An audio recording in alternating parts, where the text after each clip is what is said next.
Major part of my internship was the networking within the community to gain awareness to access to resources and find a way to connect everything rather than everybody reinventing the wheel, right? So if we have somebody who's focused on health, somebody who's focused on access to shoes, somebody who's focused on literacy to the technology literacy and access to, rather than us doing everything, if we connect with each other, identify resources we have so we can send people and refer them, that was a big part of networking. So that was a huge part of my internship.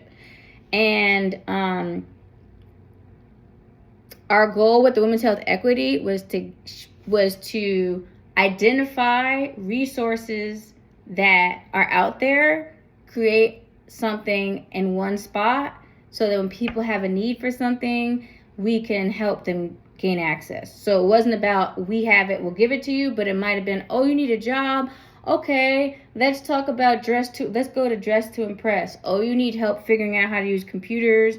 Okay, let's go reach out to the Gather network. And so that's what initiative was gaining access to the resources, not necessarily being the ones to provide it, and having access to research that can help the people. And so my work did not align necessarily when I first started the internship, what we decided to do. However, it did align with the things I want to do in my career and what I needed. So the shift was positive. Because before it was originally going to be like it was social media stuff and 21-day challenge and things of that nature, which are good and did happen and were helpful. But for me, learning how to network within communities and connecting with leadership outside of the military mindset, how we communicate, how we connect, and what we do, that was really good for the things I need in the future. So the shift was a positive for me. And so challenges and triumphs would be, being in the military, there was a lot of structure. You knew who was in charge, you knew who was responsible for what, and it went. But coming out and having to deal more in community aspects, I find like, not that people are afraid of or shy away from it, but there's more of a mindset of kumbaya, let's all do it together. And while that does work, I find like having structure and roles and responsibilities makes it easier. So when something does or doesn't get done, it's like, who do you go to? It's not like, oh, I thought you had it. And so one thing I noticed is when I first came into the program, and I know it says talk about how this stuff aligns with what we're taught in classes, but it's going to align with both my anthropology and my public health.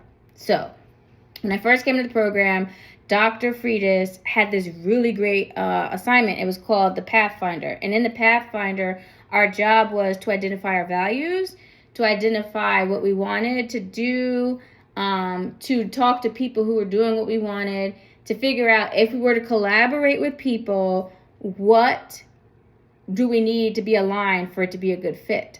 And I feel like those things are important because I found that in certain situations, we collaborated with people first and then got started in the work and then saw how things didn't align, and it caused a lot of issues to where some networking relationships fell apart or delayed the progress of a project or caused a lot of frustration. So a challenge was finding out once the mess happened, how to fix it. Whereas my personality and the way I was in my previous career, we sat down in the beginning, right? Like, here's where our goals are. Here's what's it's in accordance with this right here. Here's how we're going to do it. Here's who's going to be responsible. Here's this office's role. Once you finish that, this is this person's role and this person's role. And you didn't cross over and step on each other's toes. And so everybody walked away knowing what their role was. But I found there was a lot of redundancy because there wasn't clearness, and a lot of individuals getting frustrated because it felt like we were stagnant because there was no like game plan. There was no timeline. There was no calendar. And so the few things that I got to do, they always went through because I pulled in the access of what I did in the military. And at first people were kind of like, this is kind of like, but there was a few programs where the things that went through were mine, where we were like this, where I meted weekly with people, where I structured things and I had timelines and I said, who wants to do this? Who wants to do this? And when we had meetings, you spoke on it. And you were held accountable, therefore you got the stuff done. It wasn't I thought somebody else was doing it. And so finding ways to soften my approach to be more effective in civilian aspect was a good learning tool for me, as well as seeing the importance of having that agreement ahead of time. And while it might seem tedious and controlling, it alleviates a lot of stress, a lot of redundancy, a lot of stalling. And so that was important. And then some of the experiences that were in class that were good was we do that in class when we had group projects. A lot of the instructors had us sit down and come up with a memorandum of expectations, right? And then the last class I was in with Dr. Dahl, she didn't only just have us do that one, she also had us after whatever the assignment was, after it was done, feedback. Like, okay, here's the strengths in each person, here's how everybody carried their weight, here's a way that we can improve. And I find like if we make space for those, you don't have like the tension that builds up and now people are like frustrated or walking away or things of that nature. So I find I will always do something of that nature. And some triumphs. It was really cool to be a part of the gathering because they were in charge of their goal. The purpose of that organization that we were collab with was internet access, computer access, and literacy improvement. And so there were classes that were done, funding that was provided, equipment that was given, and that was cool so that people who were in areas, whether it be elders, they could learn how to use it, youth who might live in households where they can't afford the internet or it's no access to it or in their dead zones, they can come into these labs and work with people. I thought that was really great. Samaritan's Feet, that was really cool. That one was working with an organization that helps get shoes on the feet of people who need them, whether it's international or locally.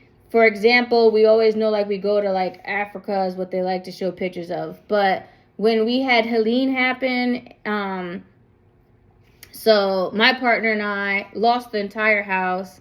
Even the floor joists had to be replaced. All the clothes, we tried to save what you could, but not knowing what was in there. And that water, you didn't want to save everything, so a lot of stuff was thrown away. And so the Samaritan's Feet went in and made a locker in one of the schools and provided shoes to the people who were in the Asheville, Hendersonville area. So that was really cool to see, like, an organization that I was already a part of was able to come in and help and see in action. So that was exciting. And then being able to work with the Black Council on Health, where they're in the community trying to do stuff to help people, or the innovation of respectful maternal health exploration. That was really insightful, because when I originally started the program, I picked maternal health due to lived experiences I had that almost cost me my life, both during delivery and then a decade later, because I could tell them something was wrong and they didn't listen. But I wound up switching because I found out what the community needed. So being able to reach back into a passion, that was exciting. And creating like the self-care bingo for people that like, people know they need to do better, but they don't always know how. So being able to create things that are helping people's quality of life on a daily basis that is consistent and they can sustain, whether I'm there or not, that was really exciting. And being able to reach out to organizations that I followed, right? Like Heart Dive 360, Girls Run Club, the We Do Not Care Club, and being able to work with them and collaborate with them to be able to see, contact them to see if we can collaborate so we can gain access to information that other people are doing in other areas that still can affect our local area. And so I really enjoyed all of the experiences I had, and I'm looking forward to the rest of it.